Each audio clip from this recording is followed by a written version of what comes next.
മുഖ്യമന്ത്രി പിണറായി വിജയൻ്റെ ഫ്ലൈറ്റ് യാത്രയുമായിട്ട് ബന്ധപ്പെട്ട് ഇവിടുന്ന് ടിക്കറ്റ് എടുത്തു കൊടുത്തത് യൂത്ത് കോൺഗ്രസ് പ്രവർത്തകരെ ഫ്ലൈറ്റിനകത്ത് വെച്ചാണ് കരിങ്കൊടി പ്രകടനം.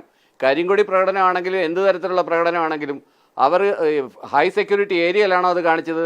റെയിൽവേ സ്റ്റേഷൻ എന്ന് പറയുന്നത് ഹൈ സെക്യൂരിറ്റി ഏരിയ ആണോ? അവിടെയാണോ ഒരു സ്ത്രീയുടെ നേർക്ക് ആളുകൾ കരിങ്കൊടിയും കൊണ്ട് ഓടി അടുത്തില്ല എന്നൊന്നും ആരും പറയുന്നില്ലല്ലോ. എന്നിട്ട് കാരണം KSU എന്ന് പറയുന്നവരാണ് പിന്നീട് യൂത്ത് കോൺഗ്രസ് ആവുന്നതും പിന്നീട് മൂത്ത കോൺഗ്രസ് ആവുന്നതും പിന്നീട് ഹൈക്കമാൻഡോ ലോ കമാൻഡോ എന്തൊക്കെ ആവുന്നതും എന്നൊക്കെ പറയപ്പെടുന്നത് പോലെ. അപ്പോൾ അതുകൊണ്ട് പിന്നെ രണ്ടാമത്തെ കാര്യം, എനിക്ക് അബ്ജോദിനെ ഈ വിഷയം ചർച്ചയ്ക്കെടുത്തതിനകത്ത് വലിയ സന്തോഷമുണ്ട്. കാര്യം ഇങ്ങനെയുള്ള ചർച്ചകൾ ഇപ്പോഴുണ്ടാകുന്ന വലിയ സന്തോഷമാണ്. കാരണം 100 സീറ്റിലധികം മേടിച്ച് കോൺഗ്രസ് അധികാരത്തിൽ വരുമെന്ന് സ്വപ്നം കണ്ടുകൊണ്ടിരിക്കുന്നവർക്ക് ഇത്തരത്തിലുള്ള ചർച്ചകൾ ഇപ്പോൾ ജയരാജ് ചൂണ്ടിക്കാട്ടിയ ഒരു കേസുണ്ടല്ലോ, ഈ മുഖ്യമന്ത്രിയെ ഇൻഡിഗോ വിമാനത്തിൽ അപായപ്പെടുത്താൻ ശ്രമിച്ച കേസിലെ വധശ്രമ കേസ് 2022 ജൂൺ 13-നാണ് അതിനാസ്പദമായ സംഭവം ഉണ്ടായത്. ഇന്നിപ്പോൾ 4 വർഷമാകുന്നു. ഈ ജൂൺ 13 ആകുമ്പോൾ ഇതുവരെ ചാർജ് ഷീറ്റ് പോലും കൊടുത്തിട്ടില്ല കേട്ടോ. ഈശ്വര ഇനി എന്ത് ചെയ്യും?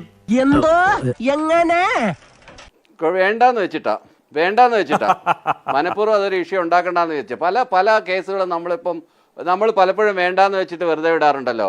ആ ഫ്ലൈറ്റിനകത്തുണ്ടായ സംഭവത്തിന്റെ പേരിൽ അത് വേണ്ടാന്ന് സ്റ്റോപ്പ് ചെയ്യാൻ പറഞ്ഞു കഴിഞ്ഞാൽ അവർ സ്റ്റോപ്പ് ചെയ്യും.